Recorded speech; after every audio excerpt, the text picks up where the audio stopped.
Hi Walter. Hi Bog Myrtle. Nice to see you. Nice to meet you. Nice to meet you. Fantastic. Thanks for having Welcome. us. Welcome. Peter. Yannick. This is Dan, Nice my to son. meet you. Butcher Dan. Well, welcome. Welcome to Hepple. Thank you. We're really excited about this. Yeah. Tiny distillery, but big place where we source our ingredients. Beautiful part of the world.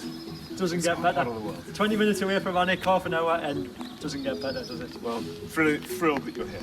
So today, Mark, Dan and Master Pete are having a look around the Hepple Distillery with Walter, who is very kindly giving us a fantastic tour of all of the natural forages and some of the ingredients from the surrounding areas that make its way into Hepple Gin. How do you tell the difference between a male and a female juniper bush? So this is a female because it's berries. Right, yeah. And you can Clearly see, see so those, can't you? this time of year, you're just seeing the green berries, Yeah. and then they develop, they mature into purple berries. Right.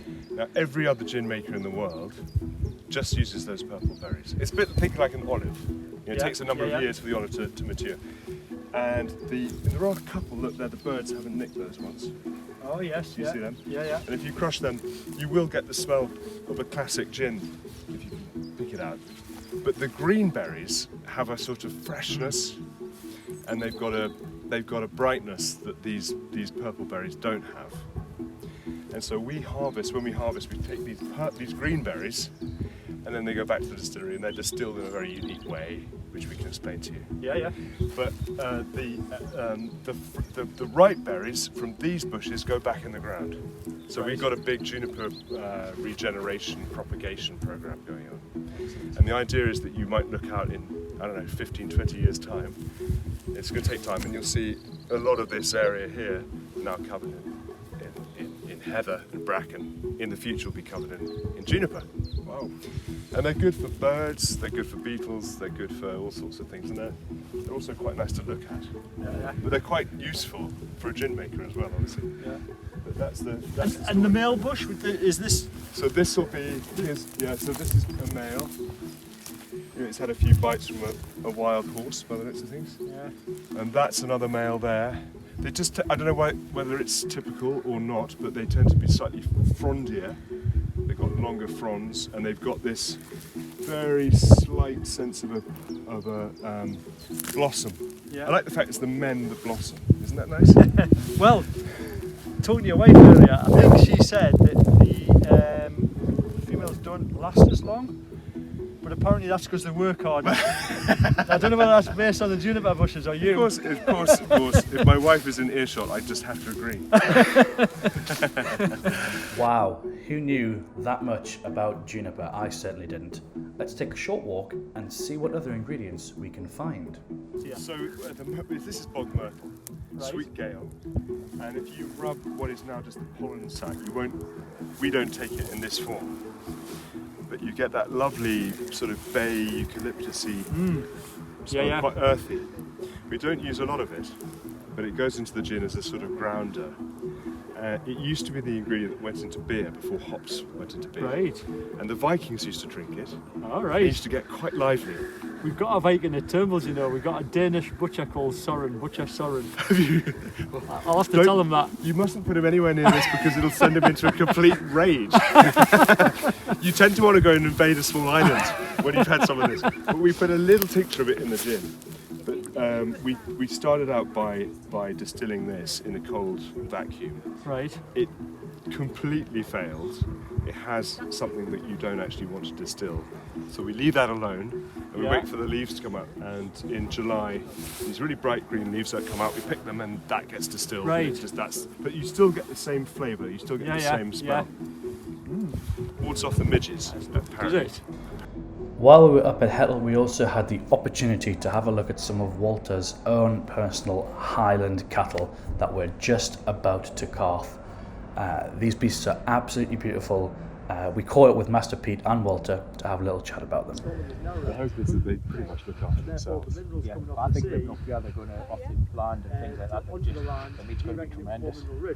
Very good. It's a lovely story. I mean, they're obviously taking quite a lot of. It's going to be quite hard on them. You don't think that'll make any difference? What's that going to do to the quality of the beef?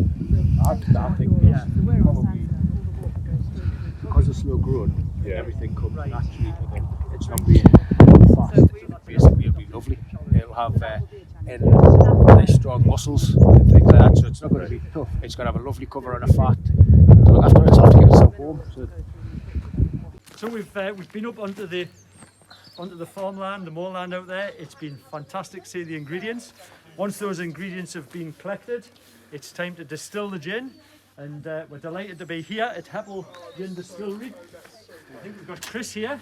Hi Chris. Hi guys, nice to meet you. Hi. Welcome. I'm Mark. Nice to meet you, We've Mark. got Peter and Dan here, and Dan, hi. we'd love to have a look around the distillery. Brilliant, we'll come in guys. Excellent. And try the gin.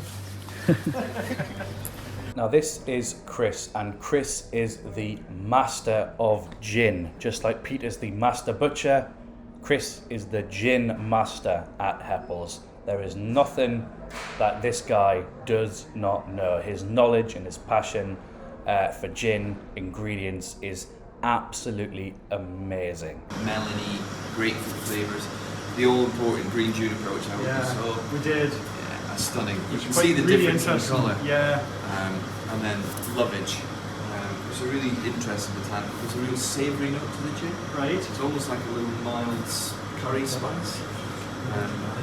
And the sixth botanical is a multi-lemon peel, which doesn't grow in the wilds of Northumberland. So this is the next part of the process? Exactly, this is our Rotary Evaporator or vacuum distiller. So we're taking the air out of the system, and instead of distilling at 1,000 millibars of pressure, we're distilling at 150. So the equivalent of taking our distillery at 20,000 feet above Everest. So the pressure keeping the molecules is far less. So what effectively we can do is lower the boiling point and start distilling at 40 degrees, not 78 degrees. Right. So we're capturing lighter, fresher flavours that would be destroyed on a copper pot still. Yeah. We're getting a truer representation of the green juniper, the Douglas fir, the lovage, the ingredients that we're picking from Hepple. Yeah. So I'm waiting for producing Hepple Gin.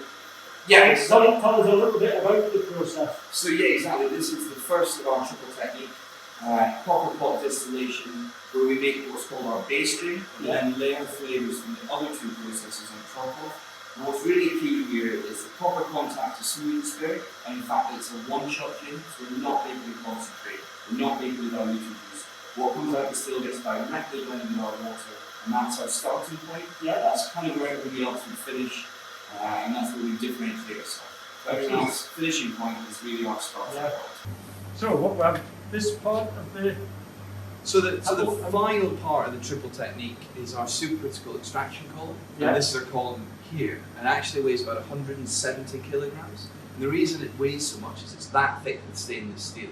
Wow. And what we're doing here is we're grinding up ripe juniper, stuffing it into the column, putting the lid on, closing the valves off, and then we're pumping in liquid CO2. And we keep pumping that liquid CO2 until we get to 3,000 pounds per square inch of pressure. So it's the equivalent of going about 7,000 feet below sea level. And while we're taking it down to 7,000 feet, we're also heating it gently to 40 degrees. Yeah. And at 40 degrees at 7,000 feet or 3,000 psi, that liquid CO2 turns into this wonderful thing called supercritical fluid. Now, supercritical fluid acts like a liquid and a gas at exactly the same time. Yeah. So it can permeate space like a gas, but extract flavour like a liquid. So at that setting, we open this valve just a fraction. The CO2 wants to go from high pressure to low pressure, and it goes through that bed of ground up juniper, and it acts as a solvent, and the juniper oil dissolves into the solvent, gets taken down this needle, and deposited in a vial like this. Right. And actually what we've got here is the absolute of juniper. So this is a good day's work, and it is the full taste of juniper. It's the berries, the bark, the needles. It's that full residence. So it's not just that one dimension of juniper, but it is that full spectrum of juniper. And you're getting flavours from this machine that you just can't get from distillation alone. Yeah. So we're getting extra flavours of the juniper. And as I said, it gives our gin a real resonance and a real depth of flavour. Yeah. So, Walter, thank you so much. That has been so interesting. Fantastic walking around, beautiful countryside, see where the ingredients have come from, and talking to Peter.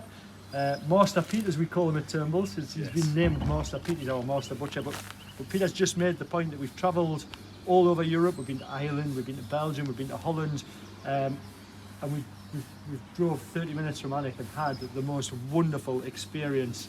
Thank you so much for showing us around. We're delighted at Turnbull's Northumberland Food Hall to sell Hepple Gin. It's a real honour that such it's a big honour for us to be with you. You are known as the great butcher. Thank you so much for and that. foodie of great repute. So it's thrilling for us that you're here. Thank you. It's been a great experience. Thank you.